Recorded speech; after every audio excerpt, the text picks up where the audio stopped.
Midi et demi sur Grand Lille TV, bonjour à tous, merci de votre fidélité. Comme promis, le direct se poursuit avec votre flash.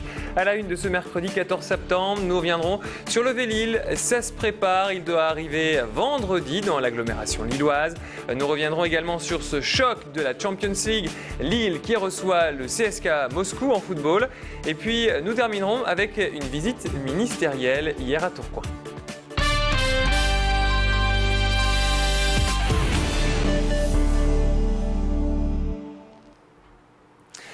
Ils vont bientôt envahir les rues de la métropole. Les Vélil seront lancés officiellement ce vendredi. Mais une question se pose.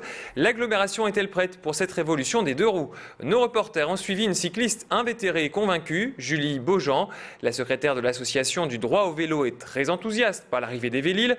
Pour la jeune femme, le vélo possède des atouts écologiques, économiques et de mobilité indispensables et qu'il faut encourager dans les villes. Même si elle roule à vélo tous les jours, ne possédant pas de voiture, Julie reste très vigilante sur les routes.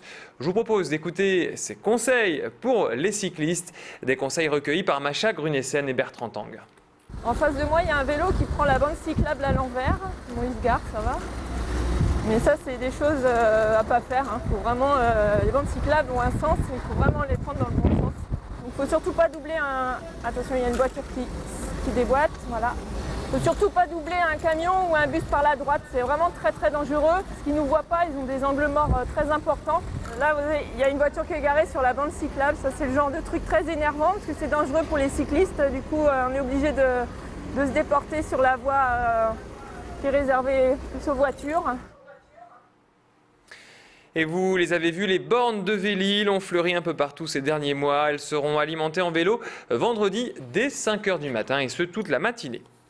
En foot, cette grosse affiche pour le LOSC ce soir, Lille entame la Champions League avec une rencontre à domicile contre le CSKA Moscou. C'est la première fois que le stadium de Villeneuve-d'Ascq est homologué pour accueillir un match européen. Les hommes de Rudy Garcia espèrent terminer deuxième de leur groupe derrière les favoris de l'Inter de Milan. Encore faut-il que les Lillois remportent ce choc face aux Russes, a priori à leur portée. Côté effectif, les nordistes sont dans une situation compliquée. Chedjou, Bassa et Beria, les trois défenseurs sont incertains car blessés. D'ailleurs, ce sera la première participation en Champions League pour Moussasso et Eden Hazard. Les Moscovites sont arrivés dans la métropole. Hier, ils se sont même entraînés sur la pelouse du stade Lille Métropole. Alors je vous propose d'écouter l'entraîneur du CSKA de Moscou et Rudy Garcia au micro de notre reporter, donc Clément Carillon. Ce qui m'inquiète plus, c'est d'entendre tous les commentaires qui nous voient déjà qualifiés second de la poule, alors que le CSKA Moscou qu'on joue demain et Trabzonspor, voilà, ce sont de très bonnes équipes. La vérité viendra du terrain. Je suis sûr que mes joueurs ne feront pas un complexe de supériorité, mais je veux lutter contre cet avis général qui nous fait dire qu'on aurait une poule très abordable. C'est très dangereux, voilà, je l'ai dit. Moscou et Trabzonspor sont peut-être pas des équipes très médiatiques, très prestigieuses, mais les équipes russes sont des équipes très très dangereuses et le CSKA n'échappe pas à la règle.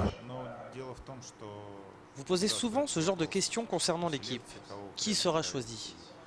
Mais vous savez que les réponses des entraîneurs sont très souvent très floues. Vous savez, Lille, c'est une équipe qui attaque beaucoup. Du coup, ce qu'on a fait, c'est de voir la manière dont on allait défendre pour demain et dont on allait attaquer nous-mêmes. Évidemment, je ne vais pas vous donner ma stratégie. Voilà, coup d'envoi de ce choc Lille-CSKA Moscou ce soir à 20h45. Depuis le début de la semaine, les visites ministérielles s'enchaînent dans la région après Valérie Pécresse et Éric Besson lundi. Hier, c'est David Douillet qui était à Tourcoing. Le secrétaire d'État chargé des Français à l'étranger s'est rendu au centre hospitalier de Ron dans le service des maladies infectieuses et du voyageur. David Douillet a rencontré des patients atteints du sida puis a discuté avec les personnels soignants. Il en a profité pour rappeler l'importance de la coopération transfrontalière qui existe entre les hôpitaux français et belges. Bien sûr, les curieux étaient nombreux à se presser autour de David Douillet, non pas pour rencontrer le secrétaire d'État, mais plutôt l'ancien judoka. Alors qu'en pense-t-il de cette réaction? On l'écoute au micro d'Élodie Bernachon et Clément Carillon. David Douillet, ça vous fait plaisir de rencontrer des gens qui vous connaissent en tant que judoka? Toujours, évidemment, des judokas, des sportifs. Et c'est rassurant d'ailleurs parce que ça prouve qu'ils sont partout. Enfin, je veux dire qu'il y a des gens qui aiment le sport partout. Et là, on est dans un milieu médical et je peux vous dire que chacun sait ici que le sport est un des meilleurs médicaments, que ce soit ne serait-ce qu'à titre préventif. Voilà.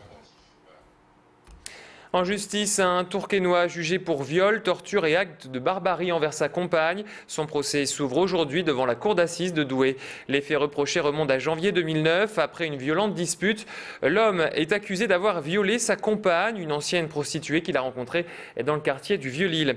Il l'aurait ensuite séquestrée et même scalpée. Dans un premier temps, la victime a accusé l'un de ses clients avant de faire marche arrière et de dénoncer son compagnon. Incarcéré depuis février 2009 à la prison de Sequedin, l'accusé risque la prison à vie. Le verdict est attendu ce vendredi. Et puis on termine avec du sport. Belle reprise pour les championnes de France en titre de tennis de table. Les joueuses du CP se sont imposées hier soir 4-1 face à Mirande Cugnot. Une très bonne performance pour leur entrée en championnat de Pro Dame A. Allez, on se quitte avec cette bonne nouvelle, mais on se retrouve tout de suite pour d'autres informations ensoleillées. C'est bien sûr avec le bulletin météo. Je vous souhaite un très bon appétit à tous. Si vous êtes à table, restez branchés sur Grand Lille TV.